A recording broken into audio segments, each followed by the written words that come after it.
Our speaker this morning is the head of school, Mr. Lehman. Good morning, everyone.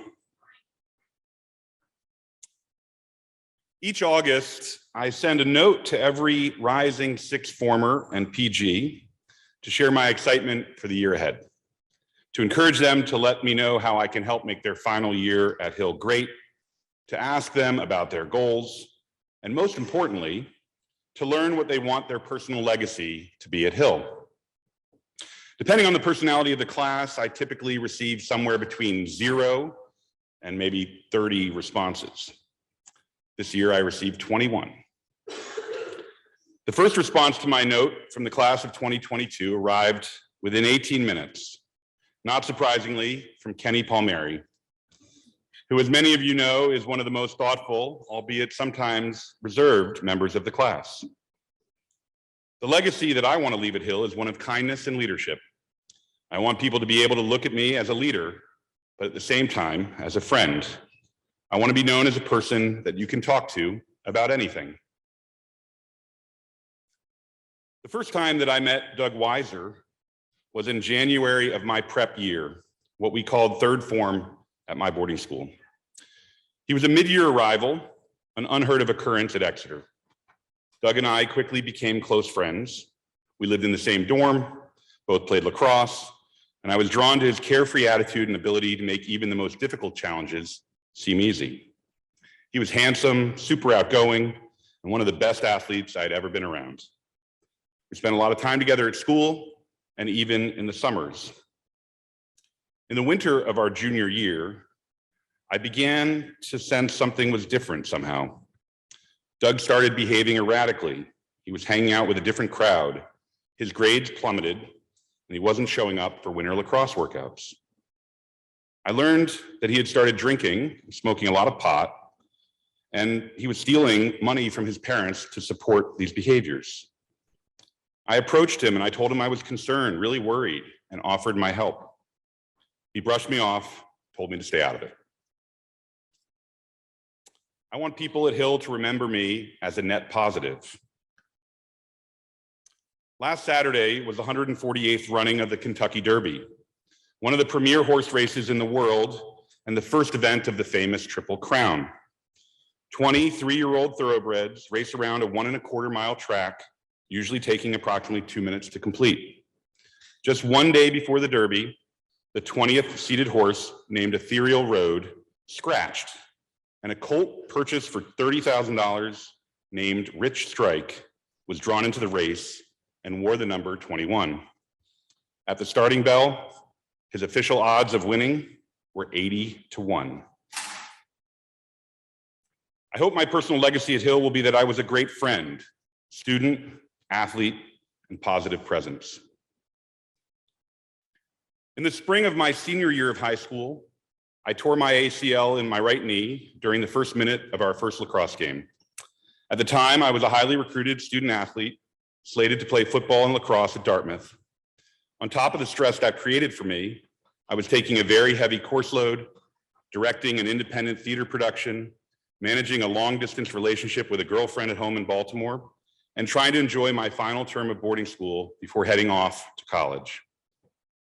Unexpectedly, my English teacher gave our class a surprise assignment in the last week of school to write a not-so-short story. Although I was a straight A student and a good writer, I simply didn't have the time. For the first and only time in my academic career, I decided to take a shortcut. I went to the library and found an obscure story called Parson's Pleasure by Roald Dahl, author of the famous children's story, James and the Giant Peach. I was somehow certain my teacher hadn't read the story, and this was well before the days of the internet and turnitin.com. I sat down at one of my dorm mates' computers, we didn't have many at the time, retyped the story with modifications here and there, printed it out, and headed to class. I want to be known for helping open doors for others at the Hill through my acts of kindness, duty, and leadership. I decided to do something about Doug's downward spiral.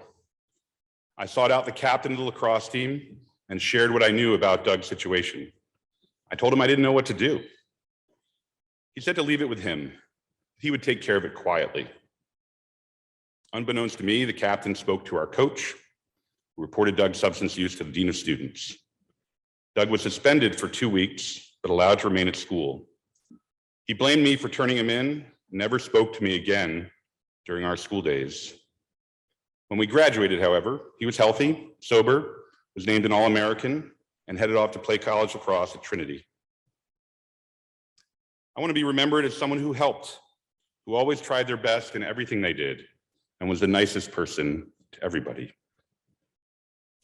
Rich Strike got off to a decent start in the Derby. However, the leaders of the pack went out fast, very fast. In fact, they ran the opening quarter mile in a time of 21.78 seconds, the fastest quarter mile in the history of the Kentucky Derby.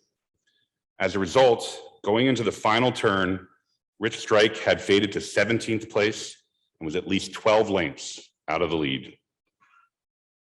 I want to be remembered as someone who is honest, reliable, and trustworthy.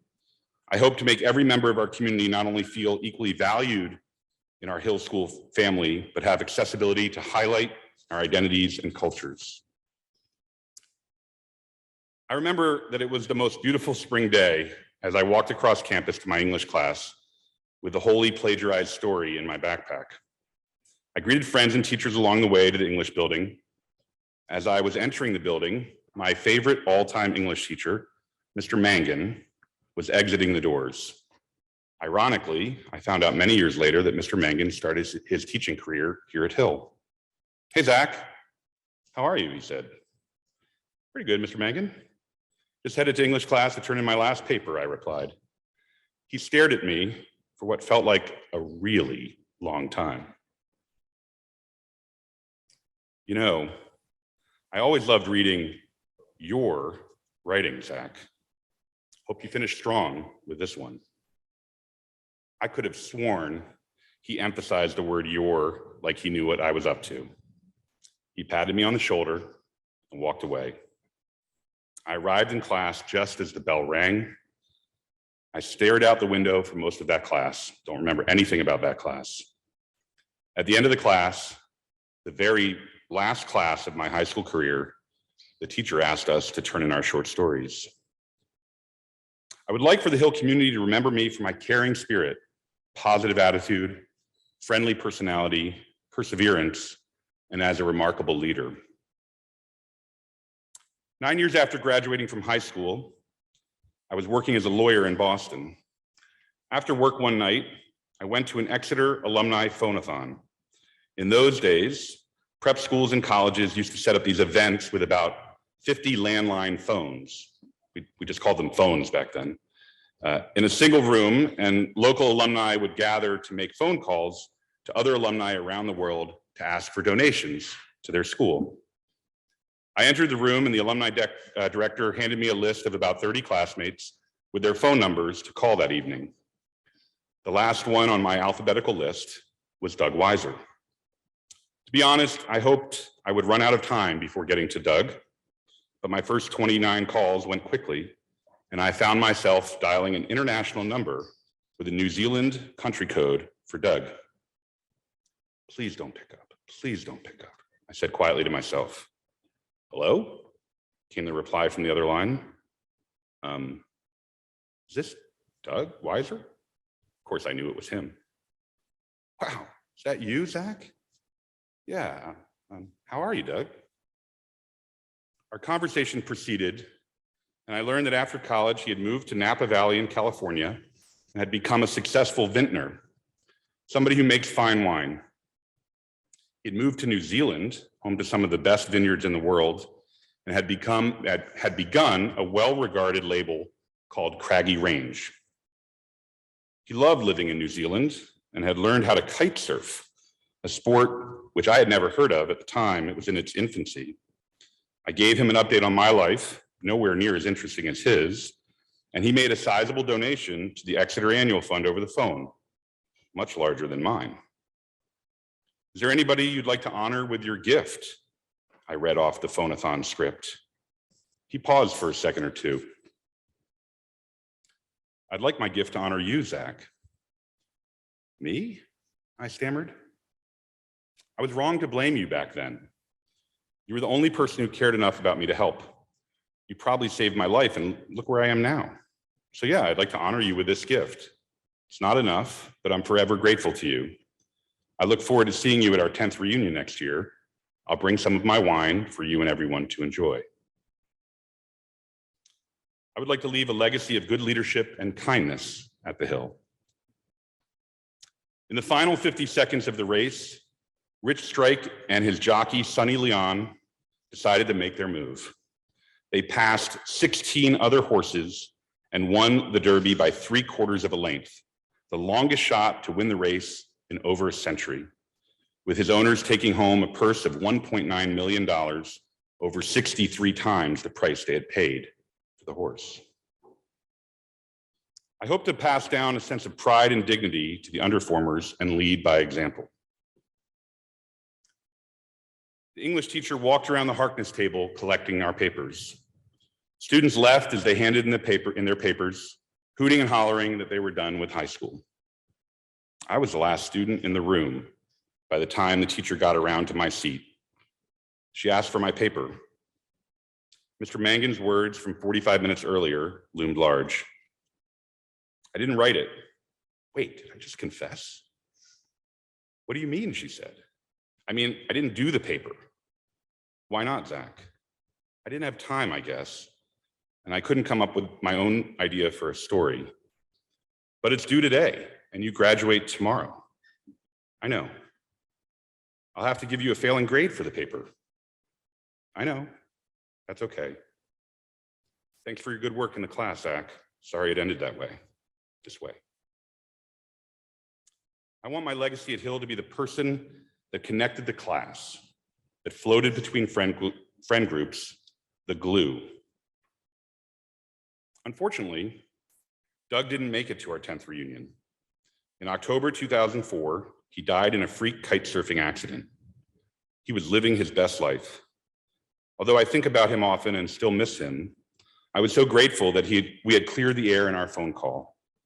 I did the right thing, even though it was hard and it hurt our friendship at the time. But it was the right thing for both Doug and for me. My legacy, Mr. Lehman? I want to be somebody that people can rely on for anything. I know I don't have the best grades in the class, and I won't be the one who will win the big match against Elville, but I'm reliable and trustworthy, and I'll be there forever for my friends, classmates, and school. I stood up and left the class. Tears started to well up in my eyes. I couldn't breathe. By the time I made it out the doors of the building, I was sobbing. I couldn't tell if I was happy or sad or angry, relieved or embarrassed.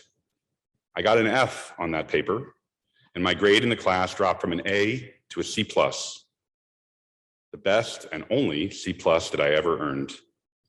I remember smiling when I got my report card in the mail a few weeks later. It may be the end of the school year, but there is still a lot of ground to cover before you sixth formers jump in the Dell and the underformers head home for the summer. Lots of time to make good decisions and bad decisions. Do the right thing for yourself and for your friends, and most importantly, in the words of Mr. Mangan, to finish strong. Finishing strong does not necessarily mean getting the best grades, having unblemished friendships, or having the highest ranking in something. And finishing strong does not always require you to be the fastest one out of the gate. It's how you finish the race. And even if the race you're in seems to be the most important one in your life, I assure you it's not. And there will be many more races to run. Just ask Rich Strike's jockey, Sonny Leon, who was suspended for 4 days earlier this week for careless riding in another no-name race, just a few days after winning the biggest race in the world. Take care of yourself and others you love. Stand up for your values and for your friends. Listen to your mentors. Do things to the best of your abilities, not somebody else's. Run your race, your way. Determine what you want your legacy to be here at Hill and throughout your life, and do everything you can to make that happen. Don't take shortcuts. And whatever you do, don't wait years to clear the air with someone you care about. You still have more than enough time to make things right before you go your separate ways for a while. Say I'm sorry, say I love you, say I'm grateful for you, say I forgive you. I often imagine how my life would have been different if I had made different choices, not only in the instances I shared today, but in the thousands of other crossroads in my life. Would I be standing here speaking to all of you? Would I be the person I am today? Would I have 3 extraordinary and imperfect children? Maybe, maybe not. But we all are the accumulation of our choices and decisions.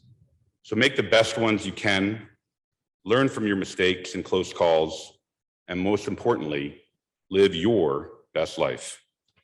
I pray that we all finish strong this year. Thank you.